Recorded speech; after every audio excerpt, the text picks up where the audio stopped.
நம்ம பார்க்க போகிறது மருத்துவ பயனுள்ள ஒரு குறிப்பு தான். இது வந்து குழந்தைங்களுக்கு மட்டும் கிடையாது, பெரியவங்களுக்குமே ரொம்ப ரொம்ப நல்லது. இந்த கஷாயம் இலை கஷாயம். இதுக்கு தேவையான பொருட்கள் நம்ம பார்த்துக்கலாம்.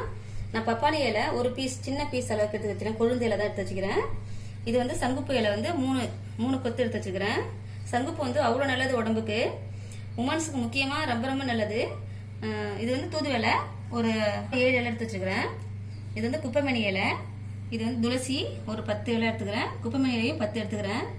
கொழுந்தான வேப்பிலையை ஒரு 3 கொத்து எடுத்து வச்சுக்கிறேன். முருங்கைக்கீரையும் ஒரு 2 கொத்து எடுத்து வச்சுக்கிறேன். கொழுந்து தான் 2 வெத்தலை எடுத்து வச்சுக்கிறேன். இது எல்லாமே வீட்டு ஜாடியில் போட்டு எடுத்து வச்சுக்கிறது தான் இது. இதே மாதிரி நீங்கள் வீட்டில் ஒரு 4-5 ஜாடியில் போட்டாலே போதும். இதே மாதிரி நீங்கள் வீட்டில் ஃப்ரெஷ்ஷாக பூச்சி மருந்து எல்லாம் இல்லாமல் அழகாக நம்ம எடுத்துக்கலாம். 1/2 ஸ்பூன் சீரகம் எடுத்துக்கிறேன். மிளகு ஒரு 10 எடுத்துக்கிறேன். அதிமதுரம் நாட்டு மருந்துகளை கேட்டிங்கன்னா கொடுப்பாங்க. அதிமதுரம் சித்திரத்தெல்லாம் கொடுப்பாங்க. அது வந்து சின்னதாக ஒரு துண்டு தான் எடுத்துக்கிறேன் பாருங்க, சின்ன பீஸ் தான் எடுத்துக்கிறேன். அதுமாதிரி சித்திரத்தையும் ஒரு சின்ன பீஸ் தான் எடுத்துக்கிறேன். ஒரு பிஞ்ச் அளவுக்கு மஞ்சத்தூள் எடுத்துக்கிறேன். இதை வந்து எப்படி செய்யலாம் இப்போ நான் பார்த்துக்கலாம். இது எல்லா இலையும் சின்ன சின்னதாக கட் பண்ணி இல்லாட்டா கையிலே கூட நம்ம இப்படி பிச்சு போட்டுக்கலாம்.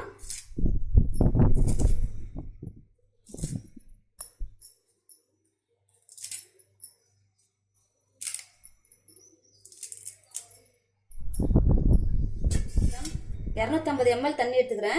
இந்த எல்லாத்தையும் கையாலே இது மாதிரி நல்லா பிச்சு போட்டுங்க. வெத்தலை 2 ரொம்ப நல்லா இது பண்ணி போட்டுங்க. அப்போதான் அந்த சாரெலாம் நல்லா தண்ணியில் இறங்கும். இப்படி பிச்சு போட்டே கொதிக்க வைக்கலாம், இல்லாட்டி தண்ணியை கொதிக்க வச்சுட்டும் போட்டுக்கலாம். அது நம்ம விருப்பம்தான். இதில் போட்டுக்கிற எல்லா இலையுமே ரொம்ப ரொம்ப உடம்புக்கு நல்லது. சளிக்கு மட்டும் கிடையாது, நோய் எதிர்ப்பு சக்தி, ஸ்கின் ப்ராப்ளம், யூட்ரஸ் ப்ராப்ளம், உமன்ஸுக்கு முக்கியமாக அந்த சங்குப்பூ இலையெல்லாம் சொல்கிறேன் தெரியுங்களா, அதெல்லாம் ரொம்ப ரொம்ப நல்லது உமன்ஸுக்கு.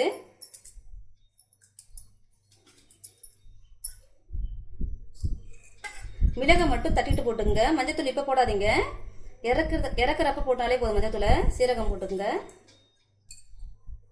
சித்திரத்தை அதிமதுரம் போட்டுங்க. மிளகை மட்டும் லைட்டாக ஒரு தட்டிட்டு போட்டுக்கலாம். மிளகு அது மாதிரி தட்டிட்டு போட்டுங்க. ஸ்டவ் ஆன் பண்ணி பாத்திரத்தை மேலே வச்சுக்கோங்க. ஒரு 5 நிமிஷம் நல்லா கொதிக்கிட்டோம். தண்ணி சூடாகிட்டு ஒரு 5 நிமிஷம் நல்லா கொதிக்கும். அப்போ அந்த சாறு எல்லாம் உங்களுக்கு தண்ணியில் இறங்கிடும். இலை சாறு எல்லாம் இறக்குறப்ப நம்ம மஞ்சத்தூளை போட்டு இறக்கிக்கலாம். தண்ணி நல்லா கொதிக்குது, நல்லா வாசனை அடிக்குது. அந்த இலையெல்லாம் நல்லா அந்த சாறு தண்ணி பார்த்தீங்கன்னா கிரீன் கலராக ஆகுது பாருங்க. இது அதிக நேரம் கொதிக்கணும்னு கிடையாது, ஒரு 5 நிமிஷம் கொதிச்சாலே போதும். தண்ணி பாருங்க, இன்னும் ஒரு 2-3 நிமிஷம் கொதிச்சா போதும். இப்போ இலையெல்லாம் நல்லா வெந்துடுது. இந்த ஸ்டேஜில் நம்ம நிறுத்திடலாம். இந்த நிறுத்துறப்ப இந்த மஞ்சத்தூளை போட்டுங்க. மஞ்சத்தூள் வந்து ஒரு கிருமி நாசினி, உடம்புக்கு ரொம்ப ரொம்ப நல்லது. அதனால மஞ்சத்தூள் போடுறேன். மஞ்சத்தூள் இப்போ ஆஃப் பண்ணிடுங்க. கஷாயத்தை வடிகட்டி எடுத்துக்கலாம்.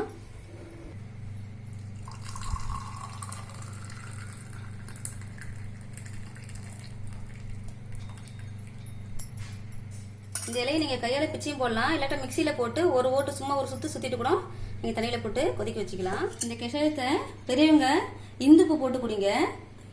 சின்ன பிள்ளைங்களுக்கு பனங்கற்கண்டு போடுங்க. தேன் வேணாம், பனங்கற்கண்டு இல்லாட்டா பனவெல்லம் போட்டு கொடுங்க. சின்ன குழந்தைங்க 1 வயசுக்குள்ளே இருக்கிற குழந்தைங்களுக்கு ஒரு 10 ml கொடுத்தா போதும். கண்டிப்பாக நீங்கள் மாதத்துக்கு 2 வாட்டி 15 நாளைக்கு ஒரு வாட்டி இதேமாதிரி நீங்கள் கொடுத்துட்டு வாங்க. சளி பிரச்சனைலாம் அந்தளவுக்கு இருக்காது. இது உடம்புக்கும் அந்தளவுக்கு நல்லது. மருந்து மாத்திரை சாப்பிட்றதோட இதை மாதிரி நீங்கள் இயற்கையான முறையில் இதேமாதிரி கஷாயம் வச்சு குடிக்கிறது ரொம்ப ரொம்ப உடம்புக்கு ஹெல்த்து, உடம்புக்கு நல்லது. சின்னவங்க மட்டும் கிடையாது, பெரியவங்களும் குடிக்கலாம். இதை பெரியவங்க அப்படியே குடிக்கலாம். சின்னவங்களுக்கு ஏன் நான் பனங்கற்கண்டு போட சொல்கிறேன்னா, இதில் வேப்பிலை போட்டுக்கிறோம், கசப்பாக இருக்கும். அதனால தான் குழந்தைங்களுக்கு வந்து பனங்கற்கண்டு இல்லாட்டா பனவெல்லம் போட்டு கொடுங்க. ஒரு 10 வயசு குழந்தைங்களுக்குலாம் நீங்கள் ஒரு 30 ml கொடுக்கலாம். 10 வயசுக்கு மேலேனா ஒரு 50 ml நீங்கள் குடிக்கலாம். இதை இந்த கஷாயம் சளி, இரும்பல், ஜுரம், நோய் எதிர்ப்பு சக்தி, அனைத்து விதமான பிரச்சனைக்கும் ரொம்ப நல்லது. இந்த கஷாயத்தை நீங்கள் வீட்டில் ட்ரை பண்ணுங்க. கண்டிப்பாக 15 நாளுக்கு ஒரு வாட்டி பெரியவங்க குடிக்கிறீங்களோ இல்லையோ குழந்தைங்களுக்கு கண்டிப்பாக வச்சு கொடுங்க. பிடிச்சிருந்துச்சுன்னா லைக் பண்ணுங்க, ஷேர் பண்ணுங்க. நந்தாஸ் பூங்கோதை கிச்சனுக்கு சப்ஸ்கிரைப் பண்ணுங்க, கமெண்ட் பண்ணுங்க. நன்றி.